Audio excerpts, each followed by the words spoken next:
কয়েক মাস ধরে তীব্র জ্বালানি সংকটের পর কিউবায় তেল পাঠাচ্ছে রাশিয়া। সোমবার দেশটির মাতানজাস বন্দরে পৌঁছানোর কথা অপরিশোধিত তেলবাহী একটি রুশ ট্যাঙ্কারের। মার্কিন নিষেধাজ্ঞার আওতাভুক্ত হলেও কিউবায় তেল চালান নিয়ে উদ্বিগ্ন নন মার্কিন প্রেসিডেন্ট ডোনাল্ড ট্রাম্প। তাঁর দাবি, জ্বালানি প্রবেশ করলেও হাভানার সরকার পতন অনিবার্য। সিলন টি রপ্তানিতে শীর্ষে। কিউবার জলসীমায় প্রবেশ করছে অপরিশোধিত তেলবাহী রুশ ট্যাঙ্কার। কয়েক মাস ধরে তীব্র জ্বালানি সংকটের পর কিছুটা আশার আলো হাভানার জন্য। জাহাজ ট্র্যাকিং ডেটা অনুযায়ী রোববার কিউবার পূর্ব প্রান্তের কাছাকাছি অবস্থান করছিল রুশ পতাকাবাহী ট্যাঙ্কার আনাতোলি কোলুতকিন। সোমবার মাতানজাস বন্দরে পৌঁছানোর কথা নৌযানটির।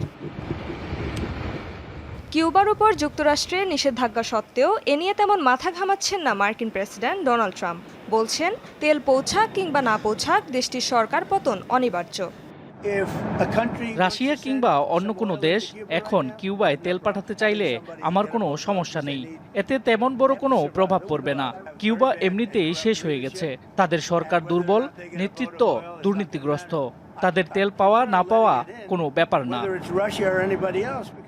এক মার্কিন কর্মকর্তা জানিয়েছেন, কেন মার্কিন কোস্টগার্ড এই চালানকে অনুমোদন দিচ্ছে তা পরিষ্কার নয়। তবে জাহাজটিকে জোরপূর্বক আটকানোর চেষ্টা করলে রাশিয়ার সঙ্গে সমুদ্রে উত্তেজনা বাড়ার সম্ভাবনা ছিল।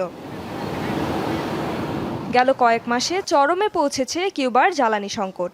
কয়েক দশক ধরে মার্কিন নিষেধাজ্ঞার পর গেল জানুয়ারিতে আরেকটি নির্বাহী আদেশে স্বাক্ষর করেন ট্রাম্প। সেখানে বলা হয়, কিউবায় কোনো দেশ তেল পাঠালে তাদের বিরুদ্ধে কঠোর ব্যবস্থা নেবে ওয়াশিংটন। অন্যদিকে নিকোলাস মাদুরোকে উৎখাতের পর ভেনেজুয়েলা থেকেও বন্ধ হয়েছে কিউবায় তেলের সরবরাহ। রেজওয়ানা সাইমা, যমুনা নিউজ।